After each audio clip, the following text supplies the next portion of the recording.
রায়হান রাফির পরিচালনায় তুফান cinema record করলো। হ্যাঁ বন্ধুরা, সারা দেশে মুক্তির পর সিনেমাটি মুক্তি দেওয়া হয় বাইরের সকল কান্ট্রিতে। সিনেমাটি সকল কান্ট্রিতেই ব্যবসা সফল হয়।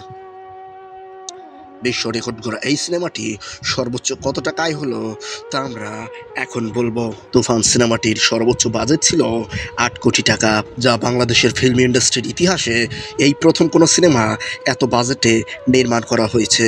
বাংলাদেশের হল সহ বাইরের দেশের সিনেমা হল থেকে এবং ওটিটি প্ল্যাটফর্ম সহ ইনকাম হয়েছে এই সিনেমা থেকে 56 কোটি টাকার ওপরে, যা বাংলা ফিল্ম ইন্ডাস্ট্রির ইতিহাসে রেকর্ড সংখ্যক ইনকাম। তো ভিউয়ার্স, আপনাদের মন্তব্য অবশ্যই কমেন্ট করে জানাবেন।